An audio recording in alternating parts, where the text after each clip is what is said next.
All right, 3, 2, 1. Welcome back to our continuing coverage from Super Bowl 60, Seattle and New England this weekend. Here's the one and only, the legend, Hall of Famer, John Riggins. It is great to see you, Riggo. Graham Weinstein, how you doing, man? It's good to see you. It is great to see you. Behind us, if you can't see it, you're just listening to this, is the jersey that you wore in Super Bowl 17. Correct. The first ever Redskins championship, and includes the most iconic play in Redskins history, a 4th-and-1 run for a touchdown to beat the Miami Dolphins. And this jersey is being auctioned this week through HuntAuctions.com. I'm selling, like I've been telling people, I'm not selling the farm. I am selling the lower 40, but I'm not selling the farm.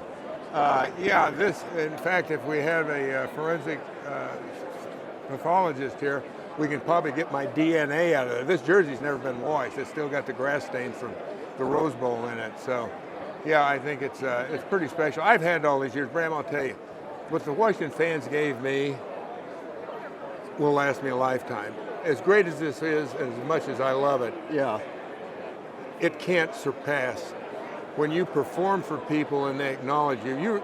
I don't know, you might not have been old enough, I can't remember, but when we played the Vikings at RFK in the second game of the playoff run that we made where we won the Super Bowl, at the end of the game, Gibbs takes me out, and the crowd there gave me an ovation that I hadn't heard since I heard Joe Namath get one in Shea Stadium my rookie year.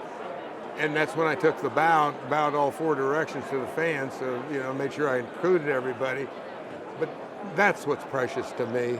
It's something I feel like, because my teammates and I gave fans stuff that they'll carry to their grave. Yes. And to me, that's kind of, when it comes to humanity, that's up there. That's up there, giving somebody something great to think about for the rest of their life. So why did you want to auction this off? Well, part of it is because Mama needs to put a new pair of shoes. Damn it! What do you think it's for? No, it's just like I've had it for so long, and I think it's it's time to share it with people, and that's kind of what.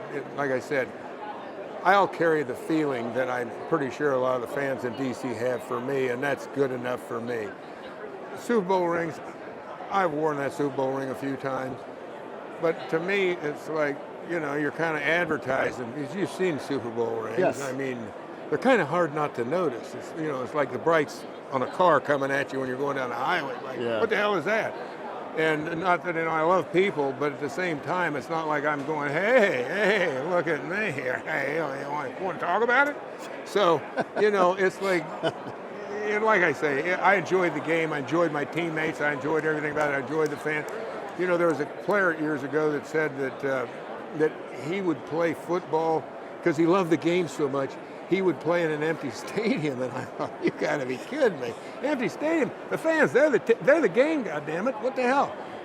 So that's all true. And I've been telling people this morning that the fans, and this is true, were my PEDs. They were my performance enhancing drug, if you will, and. Not all people had, I was a terrible practice player. I hated practice, and I didn't really get that same. It's funny how adrenaline works, I think, but I'm not going to get adrenaline for practice. You got to go with Allen Iverson, practice, right? But you put me in front of 50, 60,000 people, and I'm in that locker room for 2 hours, and I'm sweating there thinking, okay, today's the day they find out I'm a fraud. And you're going and you're giving yourself all this stuff, and you go out there and the game starts, you're focused and you're into it, and that's what you're out there for, is to do your job and see what happens. I think that this jersey, what it symbolizes to every Redskins fan. I don't know how many houses you went into where there's the picture of you at the run. It became the immortal, literal greatest play in Washington history, let alone that's what I've been told. Redskins history. So I think you have a pretty good understanding of what this is, right? Yeah, I do. Well, I think I do. Maybe I need to go talk to my psychologist. I need a couch, guys. I got to lay down here for a second and think it through. No, as I say, though, it's been in a safe for the last, and I'm not that guy. I don't think I am anyway. It's like, hey, look at me. I don't have a trophy room in my house. So it's not something that never thought too much about it, just did it. It's kind of like, and you can appreciate this. What did I do when I scored a touchdown, Brian? What did you do? I just gave the ball back That's to right. the ref. You did. That's right. Doesn't that pretty much sum it all up for you? Yeah. Because I didn't care about more. I'd done my job, and I knew that people could appreciate it. Yeah. I was trying to be an adult, if you will. Yeah.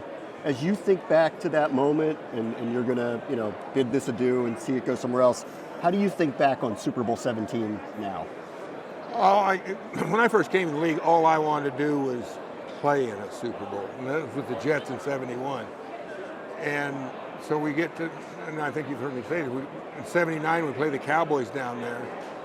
And we would have had the home field advantage throughout the playoffs had we won that game, but in the last couple seconds, Staubach caught fire, and we ended up losing the game. I mean, I think we were up by 13 points with about 2 minutes or less left in the game. 14 points.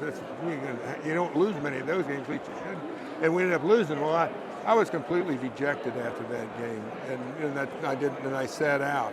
Yeah. So if you fast forward then 2 or 3 years later, when we finally make it to Pasadena, Brand, I got to tell you, that was probably, it's like, best way I can describe it was the night before Christmas all week. It was that kind of excitement. I don't know if you recall this, but Ron Saul, who was on the late Ron Saul, his brother Rich played for the Los Angeles Rams. The game was in L.A. So I said, Ron, call your brother and see if he can get me a top hat and tails. Cook's having a party on Wednesday night. And sure enough, they got the cane, the top hat, the tails. And it was just, I don't know, maybe instinctively, I didn't know that it was going to be, although Don Bro did, he came up he was my backfield coach during the week when he was at practice, and I went up to Don, I said, Don, what's the Super Bowl rushing record? Yeah. I don't know, maybe I had something going on. I tell you what, though, it only stuck around that 1 year. The next year it was gone. Actually, though, that year, even as good a season Saquon Barkley had, he did not break your playoff record for most rushing yards in a postseason. You actually still own that record. Okay. Moving on. Well, I was going to say, it's a touchdown. Give it back to the ref. That's right. Have you thought about who you want to buy this? Because every time I've brought this up on the air, people say they want the team to buy it because they want them to display it. Have you thought about who you want to buy this? Well, let's face it, for the fans, those are the guys that should purchase this. I would have to say that. But you never know. There's a lot of fans out there, but it's whatever the market will bear, as they say. Yeah. But I have to agree with that. And I hope for the fans' sake that maybe the team will come around. John, it's always a pleasure talking to you. This is an amazing, amazing piece of memorabilia. It's going to make a lot of people very happy. Hopefully gets displayed in the right place. Yeah, I appreciate that. John, thank you so much. You're very welcome. Thank you. Good to see you again.